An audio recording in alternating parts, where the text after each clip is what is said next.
Welcome to Marketplace Finds, where we show off some crazy and interesting cars for sale, judge what we think of the price, then order it in our tier list. If you've ever wondered what a Gambler 500 Bush Light powered brainstorming session can do to a Grandma spec Buick, then look no further. Let's start with the design, which I honestly rate because there's just something about a Marlboro gold color scheme that just hits. Something one of those vape smoking broccoli hair scrubs could never understand. Other than that masterpiece, is rocking a sketchy lift kit, Jeep wheels, a plumbing inspired snorkel setup, and a giant hoopty sticker across the windshield to seal the deal. Inside you get some sick wolf seat covers and a CB radio so you can call for help when it inevitably blows up from the coolant leak. They're asking $2,600, and I'm not even joking when I say they'll also take a case of Bush Light and a pack of Marlboro Golds, which honestly might be the most accurate valuation this car could possibly have. Here's a 2011 Ford Fiesta that at first glance just looks like a normal cheap little runabout, and then your brain starts glitching trying to figure out what's gone horribly wrong. And that would be because this thing has been literally cut in half from the front doors and reattached right onto the trunk, almost like it drove into a wall and got squashed and then somehow stayed like that. And this isn't the first time it's been posted up online, because apparently some of the previous times it was listed, it created a bit of a following. Inside, everything's been shoved forward to match the chaos outside. There's basically no rear cabin left, just a pair of subs sitting right behind you, so every song feels like a personal attack on your spine. Somehow though, it's a 5-speed manual with only 70,000 miles. Unfortunately, it's just been sold for the very fair price of $2,000, and the seller says it's never let them down. Next up is this 2007 Hyundai Santa Fe that somehow, against all odds, rolled through the doors at SEMA like it belonged there. And I don't mean it snuck in behind an actual show car, it legitimately got in because of the insane modifications. First of all, the paint job, which I really don't know how to describe it, because the rear half just looks normal, and the front half appears to have some Transformers inspiration. Then there is absolutely nothing that prepares you for watching a mid-2000s Hyundai open its doors like a Murcielago. It's like seeing your dad do a backflip, impressive, but also deeply unsettling. Step inside and things manage to step up a notch as we've got bright blue leather seats with orange trim. There's 5 TV screens including one in the trunk, perfect for any aggressive tailgaters, and a surprisingly clean looking speaker setup back there too. And I love how the seller says they're an honest 62-year-old gentleman, like I just can't imagine my dad driving around in something like this. He's looking for $17,000, and I'll be honest, I don't think there's any way he's going to get close to that. I'm definitely not a Mitsubishi Eclipse fan, but as far as Fast and Furious replica cars go, this one is fairly accurate. It's just a shame you can't replicate the fuel prices it was built in. I mean, it's got all of the main parts with the neon green paint, the stickers down the sides, a NOS bottle in the back seat, and even the oversized wing on the back looks the same. But just like us, since the movies came out, there's some noticeable aging. The decals are starting to crack and fade, some of the graphics are peeling, and the whole thing now feels more like a time capsule than a fresh build. Considering it's done over 140,000 miles, it's held up pretty well. It just needs a bit of refreshing, including some minor mechanical issues. Unfortunately, someone's already paid the $4,700 asking price, so hopefully they can restore it back to its former glory days.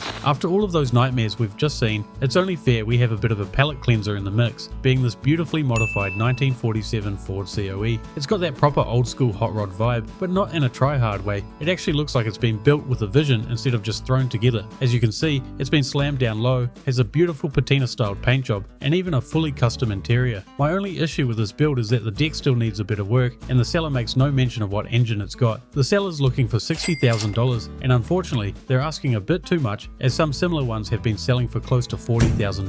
Here's a 1992 Mazda Miata. There's absolutely no interest in being a Miata anymore, because instead of cruising to ferry meetups or parking outside cafes, this thing has been turned into a full off-road machine. First thing you notice is the lift, and not just a cheeky spacer lift either. This thing is properly jacked up with chunky off-road tires that look about 3 sizes too serious for what used to be a hairdresser's car. And the best part is, it actually looks like they use it properly too, because there's a blurry, potato quality photo of it fully airborne. Then there's the paint, with its random geometric shapes, like it's been wrapped in a 90s paper cup design, which honestly kind of works in a weird way. It's still Miata powered of course, so you're not exactly conquering dunes, especially in 2-wheel drive, but it probably feels like you are, which is half the fun. They're asking $3,500, and honestly for a lightly questionable, but probably hilarious little weapon that seems fair. Here's a 2012 Chrysler 300 that looks like it was built by someone who discovered anime, had a purple paint code handy, and absolutely no one around them to say maybe don't. And I'll be honest, I don't know who any of these characters are, but that may be because most of the photos are absolutely terrible. Either way, you've got anime ladies on the doors, one on the hood, one on the rear window, and probably someone on the other end of the spectrum driving it. Weirdly, the paint and stickers seem to be done well, so I'm sure a paint shop had a good laugh doing it. It definitely hides that this thing has done a huge 180,000 miles, which for a Chrysler is like your granddad living to 120. To be fair, they are only asking $4,000, which is cheap enough that you can almost ignore everything anything else going on here. Here's a 1986 Monte Carlo SS that started life as a clean G body and is now a full-blown rolling Sprite commercial on stilts. I don't know what the thought process was here, but at some point someone looked at this car and decided it needed to become a fizzy drink with 30-inch wheels. The whole thing is wrapped in full Sprite branding, including all of their usual slogans, and I hate to say it, but it's been done well, which makes me question if someone in the marketing team went a bit off the rails and funded this project. The inside gets even crazier with a fully custom interior, including a TV not only in the dash but also in the doors, and even a giant one has replaced the back seating. Under the hood, you've actually got a proper setup with the 383 stroker has been cammed and it's hooked up to a rebuilt transmission. The seller says it's a $100,000 build, and honestly, I believe it. There's a ton of work in here, just all pointed in a very questionable direction. They're asking $60,000, and I'd be extremely surprised if they even managed to get half of that. Here's a 2014 Maserati Ghibli, a car that was once a six-figure luxury performance sedan and is now rocking anime graphics like it's trying to emotionally recover from its own depreciation, because these things lose value faster than almost anything on the road. So instead of watching it slowly fade away, the owner just sped up the process visually too. And considering this one has 114,000 miles on it, you're going to pay more in repairs than the asking price within the year. Speaking of which is $8,500, ready to financially ruin the next person who doesn't research what they're about to buy. Every once in a while we come across a Fiero-based Countach replica,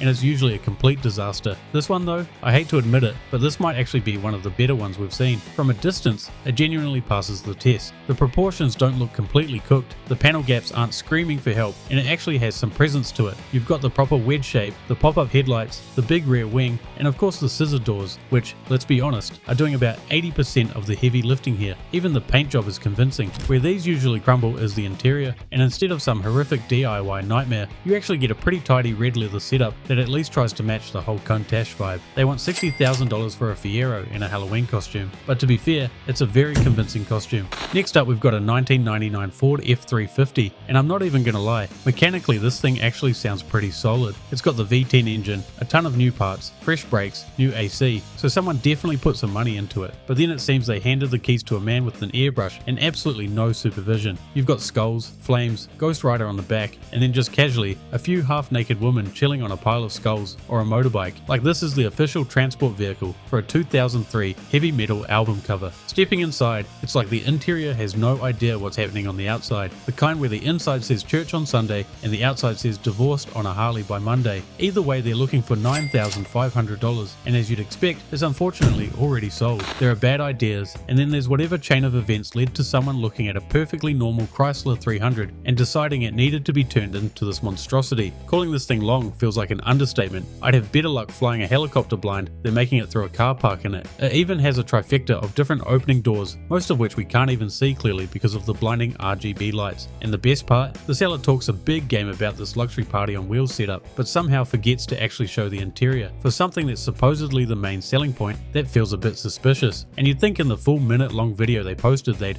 show it off. As all limousines go, this one is also listed at a huge $52,000, which I'm not even going to pretend to know how much it would realistically go for. I've said it before, and I'll say it again, no Scion XB owner is ever normal. And yet again, I'm proven right by this one, because instead of leaving it as a weird little box, someone looked at it and thought, you know what this needs? Another 6 feet of it. And I'll be honest, I kind of like it. Especially that it's apparently a proper coach built job, which makes it even funnier, because real effort went into this decision. No backyard 12 beers deep welding was surprisingly involved in creating this thing. Other than being stretched, it's been lowered and now sits on some nice work wheels. Hilariously, on the inside you've got some added seating, but best of all is the little bar setup that comes with a small TV screen above it. To top it all off, they've got what seems to be a running theme of these XBs, where you stuff the biggest subs you can possibly fit into the trunk. They want $24,000, which feels like a lot until you realize you're basically buying double the Scion, which is still somehow too much Scion. Next up is a custom Pontiac Fiero that, unlike 90% of them trying to cosplay as a Lamborghini, has bravely gone its own direction, and by that I mean the seller just made it up as they went. They've proudly given it a handmade widebody kit, and of course had to remind everyone it's a one of one, which, to be fair, I don't think there was ever any risk of someone accidentally building a second one. The best way to describe it would be if a normal Fiero had an allergic reaction to a bee sting. For the most part, the bodywork seems decent with a few questionable design decisions, and unfortunately the paint on the other hand isn't doing so hot. Open the doors and it reveals some chips on the paint, but the rest of the interior seems to be pretty clean. Mechanically, we're told it starts and runs on carb cleaner, so in other words, it basically doesn't run, but at least we know the engine's not locked up. Now, for what might be the most surprising part of the sale is the owner is asking for only $2,200, which might be the first time we've seen a Fiero with a realistic price. Next up, we've got a diabetic dream job on wheels. Once a Chevrolet van, it's now not only been taken over by aggressive dessert marketing, but also some interesting bodywork that surprisingly looks halfway decent. Thanks to its design, the seller aggressively writes in full caps that you must see it and that it will grab kids' interest, and honestly it reads less like a sales pitch and more like something Herbert from Family Guy would have typed out. Moving to the inside, you get the full setup with all the equipment ready to go, and it even comes with 4 months worth of syrups, so you can start supplying the local kids with their daily sugar addiction on day one. The seller's after $65,000, and I'm no shaved ice business expert, but that seems fairly reasonable.